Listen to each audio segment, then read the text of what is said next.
99.3 Nigeria Info. Good morning, Lagos, and good morning, the rest of the country and the larger world. How are you doing today? We're late, but I promise it will be a great show. So welcome as we go straight into COVID-19 heroes this week. My name is Femi Obong-Daniels. This week on the show, alongside my co-hosts. Hi, Wiebe. Wiebe Boer. Wiebe, how are you doing? Hi, Wiebe. Yeah, I'm okay. We seem to be having a little bit of technical difficulties. Can you see me and hear me? Yeah, we can see you. You are slanted. You're almost upside down, but it's okay. Oh, there you are. Okay. All right. All right. Perfect. All right. And all right. Good. Apologies. Good morning. Good morning. Apologies, gentlemen. Technical issues and all of that, but we're fine and ready to go. This week on the show, we are looking at the Fightback. Fighting back COVID-19 through innovation. And we have an amazing individual who represents an amazing body as our hero today. As always, I'll have Wiebe Boer do us the honor of introducing our hero this week. All right. Thank you, Femi. Good morning. Listen, today we have Kabir Mohammed, who is the Chief Strategy Officer of Jaiz Bank, is on with us today. Kabir, can you hear us? Yes, I can hear you. It's like I lost connection a short while ago. Okay. Probably from my end. Okay, no problem. It's very clear now. So I can hear you now. Good to have you on from Abuja. And Femi, just so you still know, not that strong. Okay, and Femi, just so you know, just like me, Kabir and I are both Jos boys. Beautiful.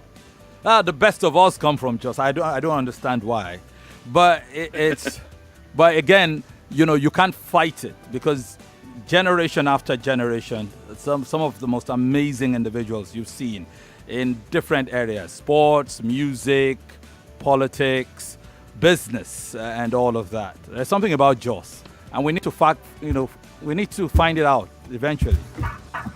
Yeah. So anyway, but that will be we'll talk about that on another show. But today, Kabir, the first question is, how did such a young man become the Chief Strategy Officer of Nigeria's largest non-interest bank? Tell us a bit about your own background.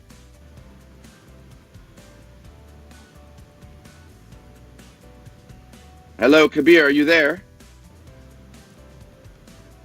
Okay. Probably having. It seems to be frozen. Yes. Is it possible to call him back? Okay. We are reestablishing that contact, and we'll take it from there. Just in case you're just joining us, like we mentioned at the onset, we're talking about the fight back against COVID-19 through innovation. Fight back COVID-19 through innovation. Dr. Kabir Mohammed is our guest and hero today, Chief Strategy Officer, Jaiz Bank. Kabir, are you able to finally rejoin us? Unfortunately, I think he's dropped off. Okay. Do you have a way to call him back? Yeah. Yep. The call is just being put through from. Okay. We'll see. Now, to make it easier for us, some of the information we are looking to find out on the show today. We're looking at his organization, which happens to be a bank, a non-interest bank. And some people are wondering what do you mean by a non-interest bank? You'll get an insight into that. You'd able to also grasp how they are fighting back COVID-19. They have an innovation challenge to help fight back. The idea behind it, who's eligible, what are their prizes, what do people win, and how can it affect people positively. a challenge in the midst of a pandemic. I'm sure you'd want to understand what that is all about, whether the winners will eventually be announced, and then what when we have a winner or winners. And we'll also look at innovations uncovered that can support the national response on COVID-19, and what might be done to sustain this innovation challenge post this COVID-19. Whether if COVID-19 does not exist in 2021, will this innovation continue? If people who haven't been able to participate this year and who now know about it, can they then prepare for another one coming? These are some of the factors, and how again this whole COVID-19 thing might be changing the banking sector. Jaiz Bank being a case in point, and whether it might have a serious effect on non-interest banking in general. We'll talk about all of that on the show if technology will cooperate. It will seem our guest and hero is back. Hello. All right. Kabir, can you hear us now?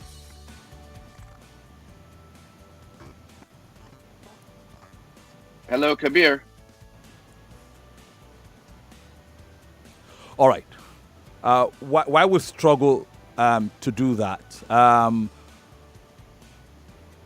Wiebe, I'm of the mind that we might just as well, pending when Kabir finally joins us, review what we have seen over the past few weeks, starting from the last week, where we had the privilege of hosting Mohammed Yahya, UNDP resident representative in Nigeria, in our conversation about the international community support to fight COVID-19. It was that particular conversation was a big one for me, and an opener, something the news cycles, the news organizations picked up on and have run with since then.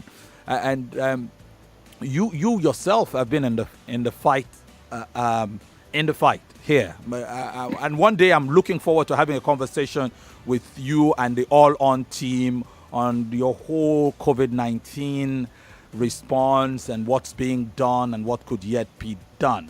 But having had all these amazing interviews with all these amazing individuals over the past 2-3 months, I'm wondering what might have really stood out for you. Femi, I love that you're the professional radio guy and you know how to fill time. So, So, and I can actually talk even about the Jaiz Bank challenge because I was actually involved in it in some way. But look, to answer your question, I mean, it does seem like the weeks go by very quickly. It seems like we're on the radio all the time together. Yeah. And I think that's the upside, that in spite of this seeming to drag on and on and on, time is moving. And then every week we have this amazing conversation from a completely different angle, different sector of economy, or of society, and everybody is doing their bit in a different way. I still have to think that one of the highlights was Banky W. Just his whole story about just rolling up his sleeves and going out there and just doing stuff. I love the one last week with Mo Yaya, who's actually from Kenya, but was clearly a big fan of Nigeria and is out there, just making calls to China and saying, guys, we need this equipment, get it over here. I don't care what you have to do. And, just to know that everybody's involved to try and address what's going on right now. So it's been really exciting to see all that's happening behind the scenes. All right. Perfect. If you check the our deck, the dashboard, you would see that efforts are being made to it's a connectivity issue, and we hope we'll get Kabir. But going by what you already know, and I'm particular about Kabir will give us better perspective if we finally get to bring him on. The challenge itself, it's the It's the Fightback COVID-19 Innovation Challenge. I'm trying to understand what this is about at all. Right. So what the bank did, and actually the challenge is finished actually, except the winners have yet to be announced. But basically what it was is they said, look, we actually need to find and fund innovations in Nigeria and across Africa that can actually help us fight this. And we shouldn't just depend on what's happening elsewhere in the world. And so they put out this challenge. I mean, it was a pretty typical sort of innovation startup challenge. And again, because of everything going on, it was a bit uncertain. Would there be a lot of response? Would there be, a lot of applications and so on? But there were a large number of applications. As I was the chair of the judging panel that helped with the selection. And so we had 2 rounds. There was like a quarterfinals about a month or 2 ago. And then the final round was 2 weeks ago. And all of these companies basically, would pitch from wherever they were. You'd sometimes have teams in 3 to 4 different locations in Nigeria and across Africa, all presenting. It was really cool to see how people had adjusted to what was going on, and then presented. And so the innovations were everything from, online health delivery, food delivery. There was an amazing one, sort of making medical equipment. There was a team that was half in Wiebe state and half in Kenya. That was basically had developed a quick COVID testing kit. So just on and on and on, a lot of innovations that you would be excited to see. And because Jaiz has a stronger presence in northern Nigeria, a lot of the applications were from northern Nigeria, and I think it was good for to see that when you're living in Lagos, there's a very Lagos centric feeling like all of innovation in Nigeria comes from here. Yeah. It's only Lagos. It's only and we saw stuff from Kano, like I said, one from Wiebe, Adamawa, all over the north. Obviously Jos, Kaduna. Great innovations that I think even in Lagos people would be like, wow, that's fantastic, that's brilliant. So it was really good to see that the length and breadth of this nation has young people with ideas, with energy, with ambition, ready to jump in and help fight this pandemic. And so that's basically what it was all about. And they had a judging panel where I was honored to be the chair. They had panelists on the judging panel. One was in Kuwait, one was in the US, somewhere in Nigeria. It was all over. And again, it was an example of how sometimes the reality of COVID actually helps you do things better than you would otherwise. Because otherwise, we would have physically all convened probably in Abuja. The guy from Kuwait probably would not have been able to join. It would have cost them, they would have spent all the money on, getting people to Abuja instead of all the money now being able to be used for prize money for the winners. So it actually showed that there are some instances where the situation we're in now actually allows us to innovate and do things in a smarter and better way than we would have otherwise. So you chaired the panel of judges and all of that, and you just mentioned some of those innovations, that were kind of impressive, and the thought that these innovations were coming in from different parts of the world, different parts of the continent, different parts of the country. Certainly, there had to be one that really, really blew you away. And well, I can't really. The problem is if I say too much detail, then I'll probably be revealing maybe who won. But like I said, the one I really like the one where there was the team working between Kenya and Nigeria. And they'd come up with this way of doing the COVID testing very quickly. There was another one that I'm trying to remember. The technology is one of these things where it's interesting and cool, but you hardly understand it.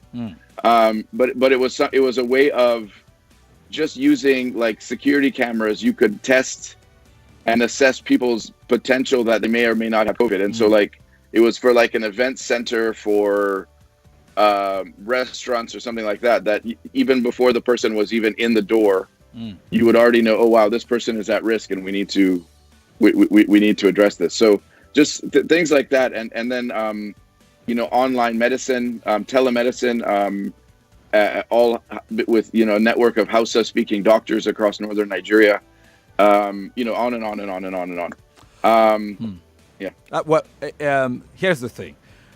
What you mentioned about that invention, that innovation that helps you test quickly is pretty interesting, because we do know there is still some confusion as to the reliability, authenticity of some of the testing measures. Just yesterday, news broke that look, COVID-19 test results may take as many as 2 weeks still, and this is several months into it. And we know that in the West, the American president has bragged about quick testing, things that give you results, that and all of that. And then yesterday, for me, the way I internalized that news, I'm like, okay, this is back and forth as to this whole thing, especially in parts of the world where there's still large doses of doubt as to, I still have a lot of people, and some of them really enlightened, who still question some of these things. But good, I will come back to that conversation. Maybe we'll treat it another day, because Kabir is back. Welcome, brother. Thank you so much, Femi. All right, so Kabir, in your absence, I talked a bit about the challenge. So maybe if you can just quickly describe to the audience, what is non-interest banking, and then what was Jaiz Bank's objective with this challenge? Okay. Thank you, Wiebe. Non-interest banking, let me start. It's not a concept that was invented just by Islam. It's a concept that has been there. It's common to the Abrahamic faiths. Judaism, Christianity all had some kinds of prohibitions here and there about usury. But contemporary non-interest banking, also known as Islamic banking, is focusing on not just the prohibition of interest, but there are some other elements. Risk sharing is a key feature. Asset backing in financing is required. Contractual certainty is another element. Also ethical. It has ring fence the playing field for the players. There are areas you can touch. You can do tobacco, you can do alcohol, you can do weapons, So beyond that, also short selling isn't allowed. These are some of the features that during the global financial crisis, institutions playing on this space were among the least affected because they are kind of not really affected by the excessive leverage and risk-taking behavior of a typical financial institution. So that's brief about non-interest banking, and that's the space where Jaiz Bank plays now. So looking at non-interest banking, one can say that, things like entrepreneurship challenge are issues that should be at home with the entities. So starting with our, non-interest banking model as a system, I will try to let the audience understand that we're equally a financial intermediary. So we support businesses, we support individuals. The only distinction is that we do it in a different form. Now, coming to COVID-19, is that monster that jumped in from nowhere, and it has redefined how life is going to be from now going forward. We looked at it and, questioned the approaches that we are seeing currently within the space. And we challenge ourselves to the fact that how can we add value differently, knowing that in history, all the challenges that mankind face, one way or the other, were tackled using innovation. So we approach this from a social entrepreneurship perspective. We challenge scientists, engineers, young technopreneurs to come up with solutions that will help address the COVID pandemic. And that's how the story started about this challenge. And I'm glad that we've gone through it for the past couple of months, and now we have 4 winners for this contest. Did you say 4 winners? Did you say 4 winners? Yes. 4 winners, yes, have emerged. How soon? So we have the first prize, second prize, third and fourth prize. How soon can we know them? Femi, I'm with you. How soon can we know the winners? Okay, we're going to officially unveil them this week. There are 4 interesting startup companies that are approaching the pandemic from different perspectives. I will talk about the sectors or the solutions that they brought to the innovation challenge that saw them through. I may not be able to talk about them until they are officially unveiled. So we've seen solutions from the sphere of medical equipment, home developed and designed ventilator.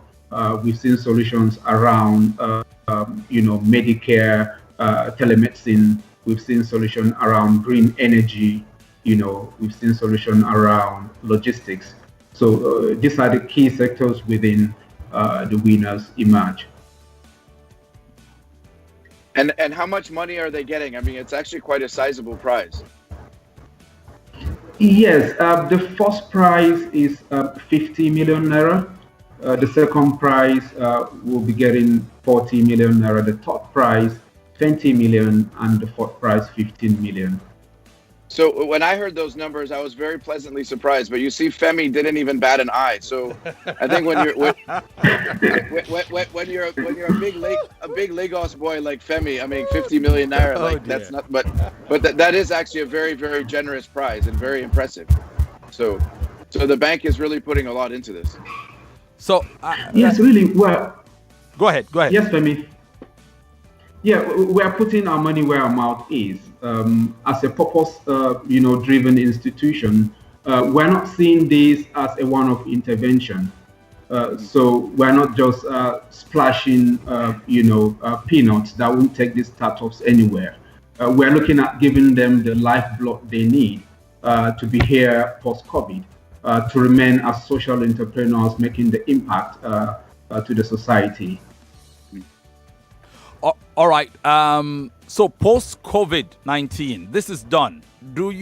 I was just thinking out loud to Wiebe before you finally rejoined. 2021, let's say COVID is history. Are you going to continue with this innovation because it looks really brilliant? Oh, it will seem Kabir is frozen again. All right. Oh dear. The technical challenges have been. In any case, we have been speaking with our guests. Are you finally here? Kabir? Yes, Femi, I lost you on the line. Yes, I was just saying, are you going to sustain this post-COVID-19? Okay, yes. Actually, this process started before COVID. We're looking at supporting startups, particularly technopreneurs that have social perspective. We are working on all the machinations that will make this happen, and suddenly COVID jumped into the scene. So we just tweaked a bit what we have on the drawing board to make it address some of the yearnings that are linked to COVID. But post-COVID, this is going to be an annual event that will be coming out to challenge social entrepreneurs to address some of the challenges facing our society.